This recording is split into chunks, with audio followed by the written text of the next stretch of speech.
Assalamualaikum warahmatullahi wabarakatuh. Alhamdulillah nahmaduhu wa nasta'inuhu wa nastaghfiruh wa na'udzu billahi min shururi anfusina wa min sayyiati a'malina. Man yahdihillahu fala mudilla lahu wa man yudlil fala hadiya lahu.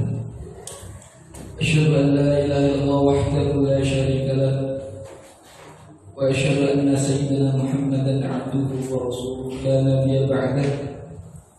Amma ba'd. Alhamdulillah, pada kesempatan kali ini kita berada di situasi yang luar biasa karena di wabah pandemi ini kita masih senantiasa diberikan oleh Allah keselamatan sehingga kita bisa kembali menuntut ilmu Allah. Pada kesempatan kali ini kita akan membahas tentang bahasa Arab. Program bahasa Arab sangat luar biasa. Luar biasanya kenapa? Karena pertama, di luar sana banyak yang mengira bahasa Arab itu susah. Bahasa Arab itu susah. Bahasa Arab itu adalah bahasa yang sukar untuk dipelajari. Orang-orang juga berpikiran bahwa belajar bahasa Arab itu rumit. Padahal tidak demikian. Yang penting kita itu tahu kuncinya dalam belajar, terutama belajar bahasa. Perkembangan pembelajaran bahasa Arab di Indonesia itu dimulai dari ranah pesantren memang. Kemudian referensi-referensi dari ilmu bahasa Arab juga diambil dari negara-negara Islam yang sudah terbukti sukses menerapkan metodologi bahasa Arab. Referensinya biasanya satu dari Mesir, ada namanya Arabiyah Ibn Ashirin.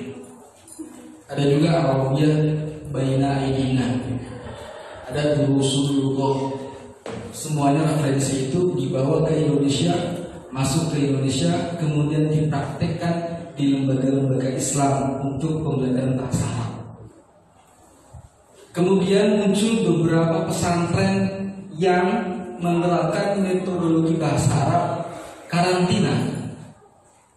Artinya yang ada di pesantren tersebut semuanya wajib menggunakan bahasa Arab yaumiyah. Yang paling terkenal tentu pesantren modern Gontor. Kemudian di Raci Pasuruan ada namanya pesantren Darul Lughah wa Dakwah. Muasisnya Al-Habib Hasan Baharun. Kemudian yang terbaru ada metode bahasa Arab yang sudah mudah digunakan, yang gampang digunakan, bahkan untuk orang-orang yang non-Arab. Judulnya Arabiyah lil Ghairil Arab, karya Kiai Haji Agus Sohib Khaironi, dengan metode namanya metode mustaqil ini. Dari semua metode-metode itu yang saya sebutkan, perkembangan yang sudah ada di Indonesia tentang bahasa Arab, masih ada orang-orang mengatakan bahasa Arab itu susah, bahasa Arab itu rumit, bahasa Arab itu not cool. Artinya apa? Itu nggak keren. Masih kalah pamor dengan bahasa Inggris dan bahasa Jepang dan bahasa-bahasa yang lain. Padahal kalau dari segi motivasi, bahasa Arab adalah merupakan bahasa dunia. Bahasa Arab juga bahasa Quran, Lughatul Quran. Yang paling hebat adalah yang ketiga. Ini motivasi agar belajar bahasa Arab itu semangat. Yang nomor 3 motivasinya adalah dengan belajar bahasa Arab berarti kita menuju ke pembelajaran Islam secara utuh atau kafah. Kenapa begitu? Karena semua ilmu dalam Islam semuanya menggunakan bahasa Arab. Bahkan sumbernya Al-Quran dan Hadis semuanya pakai bahasa Arab. Lantas ada yang mengatakan begini, Ustaz, tidak perlulah belajar bahasa Arab yang susah kalau untuk mengerti makna arti terjemah dari Al-Quran dan Hadis. Yang kata Ustaz itu adalah merupakan sumber rujukan umat Islam. Karena toh sekarang Al-Quran sudah ada yang terjemahannya, Hadis juga sudah ada yang terjemahannya. Dulu bos, terjemah yang kita lihat ya, baik terjemahan dari Jepang maupun dari Al-Quran yang lain jenisnya, atau hadis-hadis terjemahan itu tidak sama dengan kita mengerti arti dari sendirinya. Paham ya? Jadi beda. Orang baca hadis atau orang baca ayat dengan mengerti artinya atau terjemahannya dari Quran terjemah, dengan tahu sendiri, efeknya beda, rasanya beda.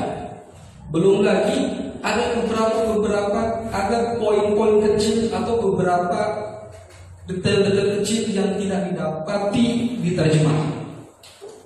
Ya, ada poin-poin kecil yang tidak didapati di terjemah. Jadi, motivasi untuk belajar bahasa Arab cukup satu. Kita belajar bahasa Arab untuk mengerti makna Al-Quran dan Hadis yang merupakan sumber dari semua ilmu agama Islam. Ya, jadi kalau mau mengerti Islam secara kafah, secara utuh, ayo belajar bahasa Arab. Yang keempat, yang terakhir, bahasa Arab merupakan bahasanya ahli surga. Ini biasanya jadi semacam senjata ya, untuk menarik orang-orang agar minat belajar bahasa Arab. Bahasa Arab itu adalah bahasanya ahli surga. Kenapa begitu? Karena di ahli surga nanti, di surga sana, orang-orang berkomunikasi dengan bahasa Arab. Kalau anda ingin menjadi penghuni surga, maka belajarlah bahasanya dulu dari dunia. Begitu ya. Baik, mari kita mulai pembelajaran bahasa Arab. Hari ini kita meneruskan dari pertemuan minggu lalu di hari Selasa tentang kalimat isim, kalimat fi'il, dan kalimat huruf. Baik ya. Baik. Metode yang akan kami sampaikan sangat simpel. Jadi perlu diketahui dulu bahwasanya belajar bahasa itu yang pertama kali harus diperhatikan adalah tentang pembendaharaan kata, atau kita harus punya bendahara kata yang banyak. Ya, kalau bahasa paling mudahnya itu, kalau kita pengen mengerti bahasa atau belajar bahasa apapun, kita harus banyak kata yang dihafal. Jadi langkah awal untuk belajar bahasa Arab adalah menghafal beberapa kalimatnya. Nah itu ya. Jadi menghafal beberapa kalimatnya atau memperkaya pembendaharaan kata dalam diri kita, sehingga ketika sudah menginjak ke materi-materi tarkibul kalimat, tarkibul isnad, menyusun kalimat, takallama, muhawarah, berbicara, itu kita sudah mempunyai beberapa kata. Ya, jadi kunci utamanya adalah kita harus banyak-banyak menghafal mufradat atau menghafal kosa kata. Oke ya. Untuk setiap pertemuan, insya Allah dimulai dari hari ini, kita harus menghafal minimal dalam suatu hari 10 kata. 10 kata itu apa aja Ustaz? Nanti Ustaz pandu seperti apa. Nah, katanya itu apa yang harus dihafalkan dulu, kemudian bagaimana cara menghafalnya, That's it. Jangan keluar dari live Instagram ini yang diselenggarakan oleh Al Gibran Foundation. Iklan aja, nggak ada iklannya ya. Mau lanjut ya. Oke, pertama kita akan memulai dari dasar tentang tarkibul kalimat atau susunan kalimat yang akan kita hafal. Kalau kita menghafal kalimat-kalimat dalam bahasa Arab, ya tentu kita harus tahu jenis kalimat itu apa. Ini kalimatnya namanya apa? Ini kalimat fungsinya itu untuk apa dan sebagainya. Ya, maka mengulang saja karena pertemuan tempo hari sudah diterangkan oleh Ustaz Taufik. Mengulang bahwa kalimat atau kata struktur dalam bahasa Arab itu ada tiga. Ada tiga. Pertama disebut sebagai kalimatul ismi. Ya, yang ini ya kalimatul ismi. Kalimatul ismi itu kata benda. Saya ulangi. Kalimatul ismi satu al-ismu atau isim gampangnya ya. Kalimatul ismi itu versi susahnya. Kali gampangnya isim. Isim itu arti Indonesianya adalah kalimat benda atau kata benda atau kata benda. Ya, isim kata benda, isim kata benda. Yang kedua, ada namanya kalimatul af'al atau paling gampangnya sebut saja fi'il. Yang tadi isim kalimatul asma, yang ini kalimatul af'al atau fi'il. Fi'il itu lawan dari isim. Ya, fi'il itu jodohnya isim. Apa jodohnya isim? Artinya fi'il adalah kata kerja. Ya, isim kata benda, fi'il kata kerja. Paham ya? Isim kata benda, fi'il kata kerja. Bentar. Kemudian yang ketiga adalah pelengkapnya. Kalau diibaratkan ini bapak, ini ibu, yang ini anaknya. Ya, apa itu?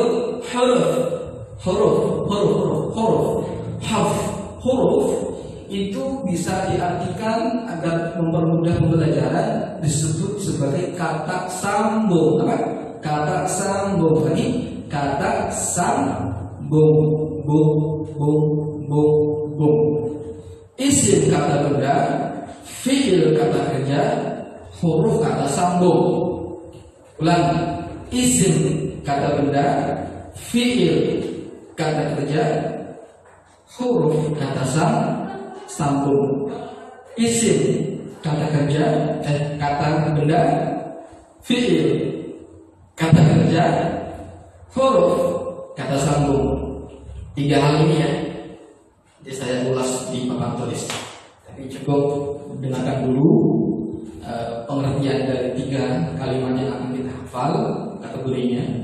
Ada kata benda, ada kata kerja, ada kata sambung. Kemudian contoh simpel dalam bahasa Indonesia. Kalau kata benda berarti segala sesuatu yang tidak bergerak dan tidak bernyawa itu benda.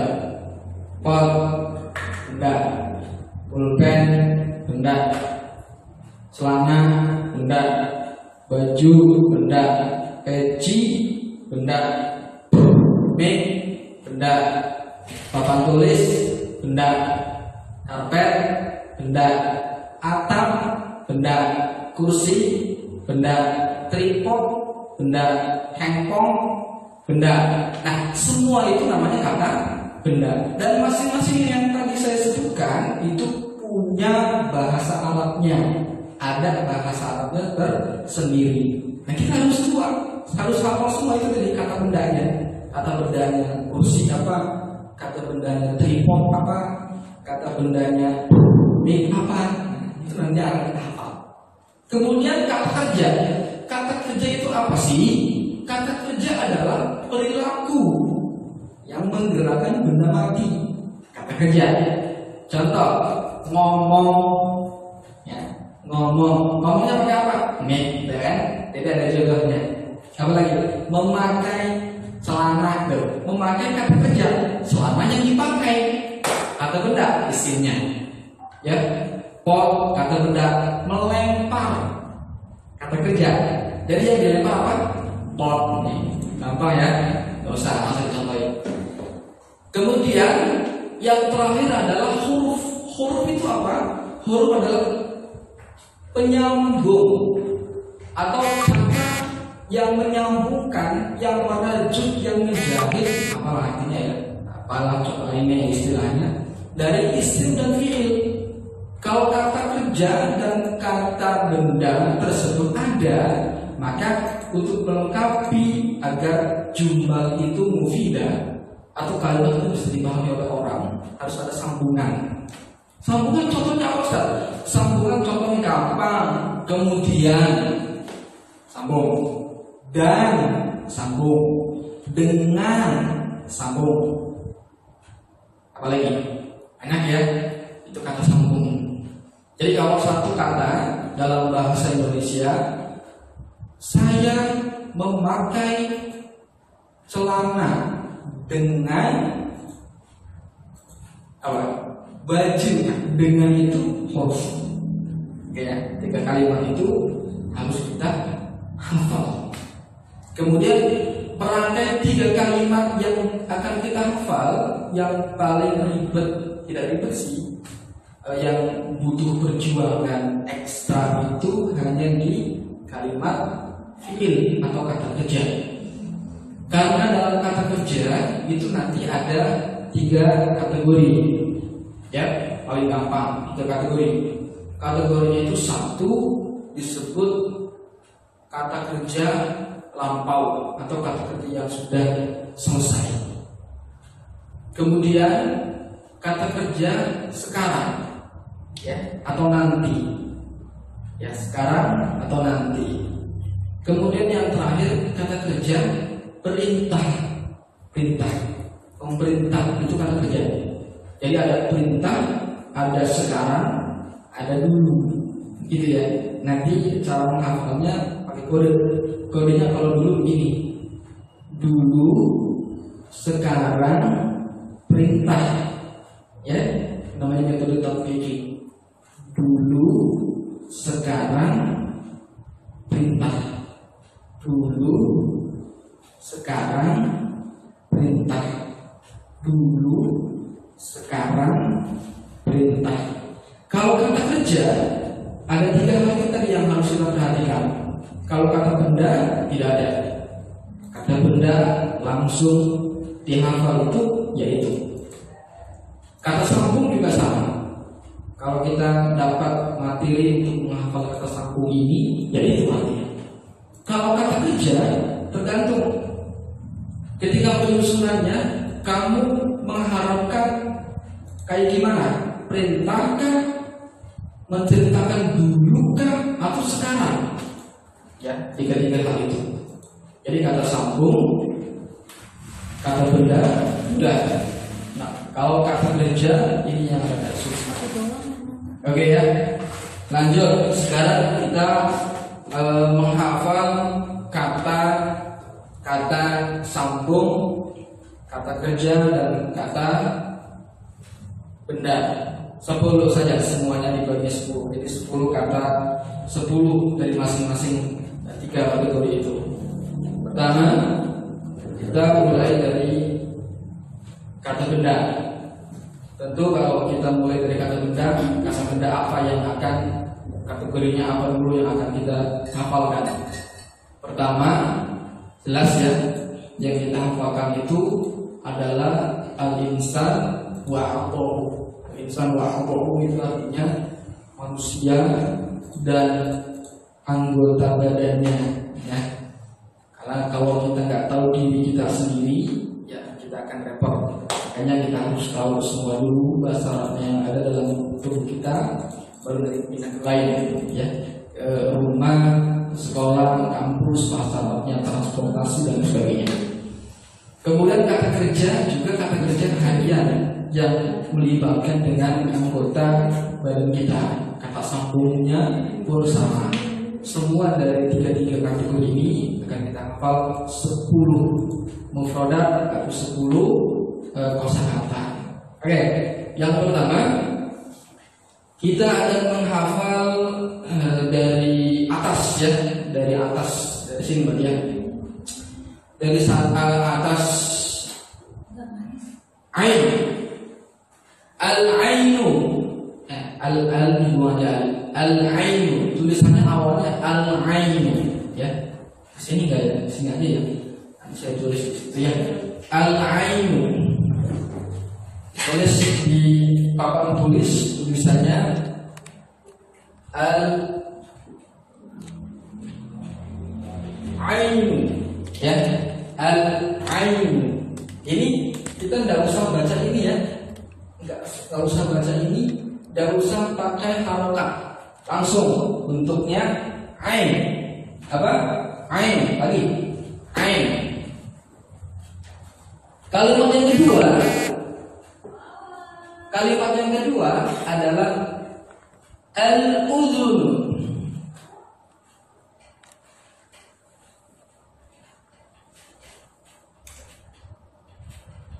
Al-udhun. Alnya biasa dibuang, harokat bombah juga dibuang, dan langsung udhun, ain, udhun. Al-yaddu. Nah, cukup 3 untuk kalimat isim atau kata benda. Ini artinya apa? Mata yang ini, telinga yang ini, tangan. Oke, 3 ini kita hafal dulu. Ayo. Pertama, ain, mata. Ain, mata. Ulang kata ain sampai 10 kali. Tapi ain, ain, ain, ain, ain, ain, ain, ain, ain, ain. Artinya mata, mata, mata, mata, mata, mata, mata, mata, mata, mata, ya. Ain mata, ain mata, ain mata, ain mata, ain mata. Jadi pertama disebutkan bahasa Arabnya dulu 10 kali tanpa arti. Kemudian yang kedua, sebelum kedua disebutkan artinya dulu tanpa ada bahasa Arabnya. Yang ketiga disebutkan bahasa Arab dan artinya. Ayo 10. Ain mata, ain mata, ain mata, ain mata, ain mata, ain mata, ain mata, ain mata, ain mata, ain mata. Ya, jadi bahasa Arabnya mata, ain. Ya, kontemporer saja yang sudah biasa kita dengar di madrasah, di pondok pesantren, di kelas TPQ, bahkan di TK, itu selalu ikut harokat akhirnya. Kalau tidak ada alnya, berarti nun, ainun. Ya, kita bukan belajar i'rab, kita belajar bahasa Arab. Cukup diwakafkan saja. Jadi nggak usah ainun atau al-ainu. Nanti sampai ke Arab Saudi sana, ke Mekah atau ke Mesir atau ke mana lah, ya, antum-antum berada di negeri Arab, akan mengucapkan kalimat yang biasa diucapkan atau yang dihafal polanya. Jadi nanti orang Arab bingung, ainun, ainun, maksudnya sih mata, ya.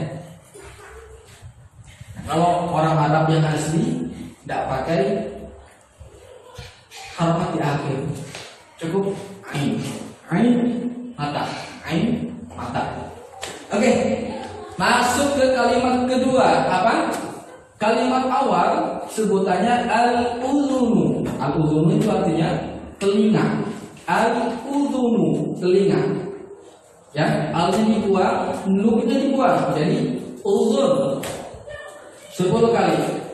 Udhun, udhun, udhun, udhun, udhun. 10 kali ya. Satu juga ya. Tapi memang itu metodenya. Kita harus menghafal banyak-banyak tikrar atau banyak-banyak mengulang kata yang akan kita hafal. Udhun, telinga, telinga, telinga, telinga, telinga. Udhun, telinga, udhun, telinga, udhun, telinga, udhun, telinga. Udhun, telinga. Udhun, telinga. Oke, cukup. Yang terakhir, kata ketiga. Apa kata ketiga? Al-yadu. Al-yadu atau yadun, ya. Al-yadu atau yadun. Artinya tangan. Cukup yad. Yad. Yad. Yad. Yad. Yad. Yad. Cukup. Tangan. Tangan. Tangan. Tangan. Nah, itu ya. Jadi pertama, kalau kita runut dari atas, ada namanya ain, mata. Kemudian ulun, ulun, ulun, ulun. Terus terakhir yad. Yad apa yad? Tangan. Yad. Yad. Yad. Oke ya. Yad, tangan. Yad, tangan. Dalam Al-Quran ada surat yang menyinggung tentang ulun dan yad. Banyak yad. Contohnya dalam surat Al-Maidah ayat tentang ulun. Ya ayyuhalladzina amanu idza qumtum ila sholati faghsilu wujuhakum wa aydiyakum. Ya, nanti ada pembahasan selanjutnya tentang pengembangan dari kalimat isim. Aydiyakum adalah tangan-tangan kalian. Jadi ada yadun satu tangan, yada dua tangan. Ayat itu tadi jamak dari yad, gitu ya. Selanjutnya nanti kita akan belajar hal-hal semacam itu. Selanjutnya kita akan masuk ke kalimat fi'il. Kalimat fi'il itu apa? Kata kerja yang tadi fi'il itu kata kerja. Kemudian kata kerja yang tadi saya sudah singgung, kata kerja itu punya tiga pola atau tiga kategori: lampau, sekarang, perintah, gitu ya. Lampau, sekarang, perintah. Lampau, sekarang, perintah. Oke ya. Jadi nanti menghafalnya seperti itu. Gerakan tangan ke belakang. Jadi lampau, istilahnya itu madhi, lampau, bahasa Arabnya namanya madhi, ya. Kemudian sekarang begini ya, sekarang, mudhari', sekarang, perintah ini, perintah. Madhi, mudhari', amar. Dulu, sekarang, perintah. Oke ya. Oke. Yang untuk kalimat fi'il juga kita akan menghafal tiga kata, ya, tiga kata.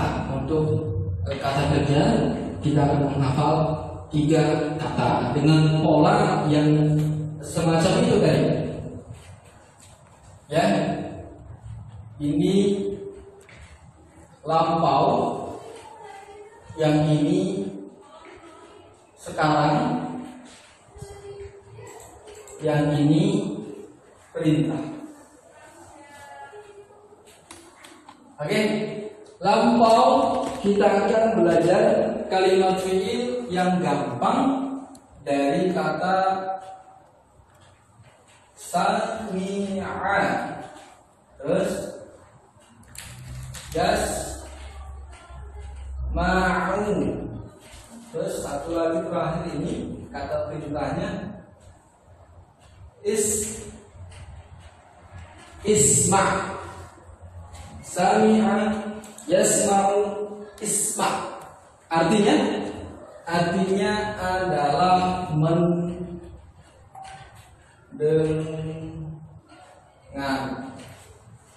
Oke ya. Kemudian selanjutnya kita akan pakai kalimat selanjutnya ada nadhara, yang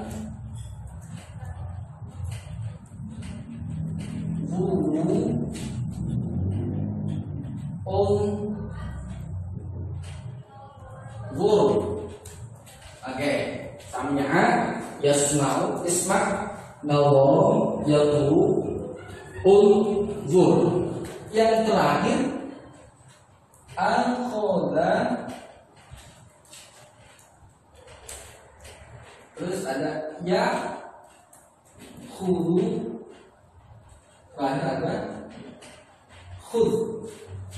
Yang ini artinya melihat, yang ini artinya mengambil. Oke, 3 kalimat dari kalimat fi'il atau kata kerja. Ingat ya, cara menghafal kata kerja harus menggunakan gerakan. Ikuti saya. Kalau yang ke belakang berarti hafal. Jangan pikirkan bahasa Arabnya lampau itu apa, atau istilahnya apa, istilahnya fi'il itu fi'il apa. Ya, tetap bilang lampau, sudah lewat. Sekarang gini, sekarang lampau, perintah. Dari sini langsung naik perintah. Nanti tiga kalimat itu. Lampau, sekarang, perintah. Ayo dimulai dari sami'a. Sami'a yasma'u isma'. Sami'a yasma'u isma'. Sami'a yasma'u isma'. Sami'a yasma'u isma'. Artinya mendengar. Yang kedua, nadharu yanzuru unzur. Nadharu yanzuru unzur. Nadharu yanzuru unzur. Nadharu yanzuru unzur. Ya, boleh pakai gerakan begini ya, biar halus. Yang terakhir itu adalah artinya melihat. Yang terakhir, akhadha ya'khudhu khudh. Oke. Akhadha ya'khudhu khudh. Akhadha ya'khudhu khudh. Artinya apa? Mengambil. Oke, 3 kata ini hal sudah bisa dihafal ya. Dari atas, dari kalimat isim atau kata kerja, kata benda, lanjut ke kata kerja. Mari kita ulang. Ain, mata, ain. Udhun, telinga. Udhun. Terakhir, yad, tangan. Yad. Oke. Kata kerja. Sami'a yasma'u isma'. Mendengar. Nadharu yanzuru unzur. Melihat. Akhadha ya'khudhu khudh. Mengambil. Ya, mengambil atau membawa, mengambil cukup. Sekarang sebelum masuk ke kalimat penyambung atau kalimat huruf yang 3 lagi, 3 tambah 3 6 7 8 9 ya. Berarti kalimat sambungnya nanti ada sekitar 4 kalimat sambung yang harus kita hafal. Karena kalimat sambung mudah untuk diingat, maka paling banyak porsinya. Nah, sebelum kita masuk ke menghafal kalimat huruf atau kalimat sambung, mari kita lihat pola dari kalimat fi'il atau kata kerja. Kalau sami'a berarti sudah mendengar, ya. Saya sudah mendengar kabar, gitu ya. Sami'a Muhammad, jadi Muhammad sudah mendengar, gitu ya. Yasma'u berarti sedang. Karena saya mendengar sekarang. Ini berarti sedang mendengar. Kalau dengarkan, gimana bahasa Arabnya dengarkan? Pakai kata perintah, kata kerja perintah. Isma'. Nah, itu artinya dengarkan. Isma', dengarkan. Oke. Salah. Nadhara itu artinya lampau, berarti melihat sesuatu yang sudah dia lihat. Ya. Lampaunya kapan Ustaz? Ini 1 abad atau 500 tahun atau 1 tahun? Oh, nggak terlalu lama enggak. 1 detik yang lalu udah dikatakan lampau. Nadhara Muhammad sayyarah. Nah, artinya apa? Muhammad atau Ahmad telah melihat mobil. Wah, kacau banget ya. Melihat mobil juga gaduh gitu ya. Ini kalimat yang sudah lampau, artinya melihat yang sudah terjadi. Yanzur itu artinya apa? Sedang melihat apa? Yanzur Muhammad tayara, ya, atau yanzur Muhammad tayara, artinya apa? Muhammad sedang menatap pesawat, tadwin gitu ya. Itu namanya yanzur, sedang melihat. Kalau lihatlah, tengoklah, perhatikanlah, apapun sinonim dari melihat, unzur. Ya, jadi kalau kita merintah orang Arab atau orang yang bukan orang Arab dengan bahasa Arab, maka apa kalimat yang akan kita ucapkan? Unzur, ya. Unzur. Unzur. Artinya apa? Artinya perhatikan, lihatlah, tengoklah. Unzur. Oke, ini namanya kalimat perintah dari melihat. Kemudian mengambil, akhudha itu artinya sudah mengambil, artinya kejadian itu sudah lewat. Akhudha lissu al-hadif, artinya apa? Maling itu udah ngambil HP, artinya udah HP-nya udah raib.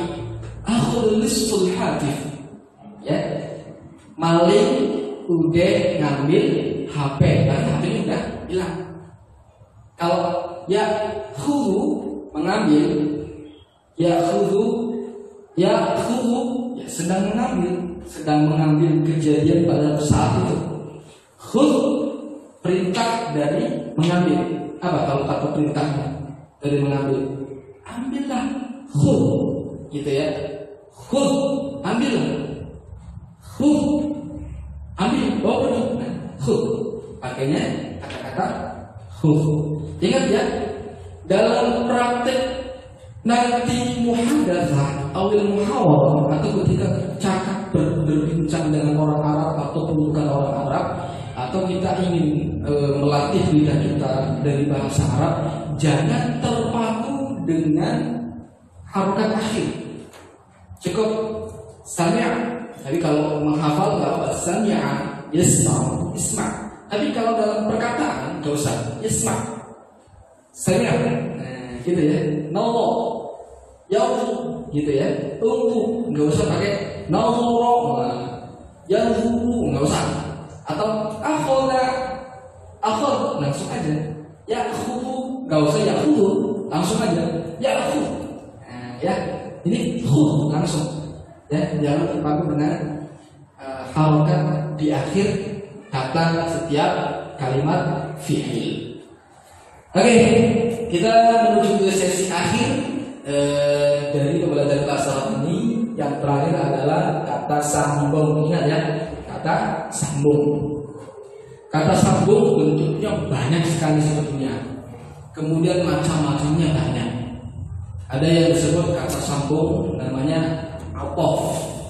Atof itu kata sambung. Kemudian ada juga istilah yang disebut sebagai na'at. Na'at itu untuk memberikan sifat, gitu ya. Kemudian ada penekanan, namanya taukid. Nanti ada taukid, gitu ya. Kemudian yang paling banyak itu ada namanya majrur. Majrur itu kata sambung dari huruf-huruf jar. Masing-masing itu nanti punya makna dan punya arti tersendiri. Tidak usah pusing, tinggal dihafal aja. Ini itu artinya apa? Oke ya. Jadi 4 kata sambung. Oke. 4 kata sambung itu dimulai dari bi aja ya, bi. Tapi nanti selalu berdampingan dengan kata. Bi ini artinya apa? Bi ini artinya adalah dengan. Walaupun tidak semua bi itu artinya dengan. Bi. Kemudian ada su, itu kemudian. Kemudian ada wa itu dan yang terakhir au itu atau. Dah cukup. Bi summa wa au. Ya. Dari 4 kata sambung sama, metode menghafalnya itu langsung. Tapi kalau untuk yang kata sambung, kita mencoba dari atas ke bawah, dari bawah ke atas. Langsung semua. Bi summa wa au. Bi summa wa au. Bi summa wa au. Bi summa wa au. Bi summa wa au. Bi summa wa au. Bi summa wa au. Bi summa wa au. Terakhir. Bi summa wa au. Oke, ya. Bi summa wa au. Dengan kemudian dan atau. Dengan kemudian dan atau. Dengan kemudian dan atau. Ya. Bi summa wa au. Bi summa wa au. Oke ya. Dengan kemudian dan atau. Pakai 4 kalimat atau 4 kata sambung, 3 kata kerja, yang terakhir 3 kata benda. Ketiga-tiganya nanti saling berkaitan karena saling membutuhkan satu sama lain. Kalau kita runut contoh ya. Sami yasma' bil udhun, yasma' bil udhun, yasma' bil udhun. Itu artinya apa? 1 yasma', 2 bi, 3 udhun. Artinya apa? Mendengar dengan telinga. Yanzur bil ain, yanzur bil ain. Jangan yanzur ya, unzur aja. Unzur bil ain, unzur bil ain. Unzur kata kerja. Unzur bi sambungan bi ain langsung. Unzur bi ain. Artinya apa? Lihatlah dengan mata. Woi, lihat mata. Kalau tahu gitu ya seringnya namanya. Unzur bi ain. Lihat pakai mata. Lihatlah pakai mata. Contoh yang lain, khud bil yad, ambil dengan tangan. Khud bil yad, ambil dengan tangan. Oke. Jadi 4 kalimat ini yang kalimat huruf, 3 kalimat fiil dan 3 kalimat isim. Mohon dicatat, kemudian nanti diulang di rumah sebagai pembelajaran. Ingat ya, kata kunci dalam pembelajaran bahasa Arab adalah banyak menghafal mufradat atau banyak menghafal kosakata. Jadi bahasa tidak akan berjalan kalau sumber bahasa itu tidak ada. Bahasa tidak akan bisa digunakan kalau kata yang akan digunakan gak hafal, gitu ya. Bahasa tidak akan bisa efektif, tidak akan bisa memberikan pemahaman ke orang kalau orang yang ngomong agak ngerti ini artinya apa atau itu bahasa Arabnya apa, gitu ya. Jadi nanti ujung-ujungnya membuat bingung orang yang mendengar. Gitu. Bahasa Arabnya hati apa? Qalbun, ya, atau qalbun. Kalau bahasa Arabnya hati-hati atau waspada dengan corona, qalbun di corona. Salah. Hati-hati dengan corona. Sama. Tapi bukan qalbun di corona. Kalau cuma tahu satu kosakata, qalbun itu hati. Kalau 2 hati berarti qalbun hati-hati itu dengan quluna, jadi qulun biquluna itu salah dalam bahasa Arab. Yang betul ihbar biquluna, hati-hati, waspada dengan corona. Saya himbau sekali lagi sebelum saya tutup, cuci tangan yang betul, ya, cuci belum diajarin bahasa apa, tapi ya dengan betul, ya, dengan dibalik cuci yang betul, ya, cuci yang betul, cuci tangan dengan betul, selalu menggunakan masker, jangan kontak fisik dengan orang langsung, jaga jarak. Insya Allah selamat, semuanya sehat dan kembali bersua dengan pusat-pusat yang ada di Gibran untuk belajar Al-Quran dan bahasa Arab. See you, bye-bye. Assalamualaikum warahmatullahi wabarakatuh.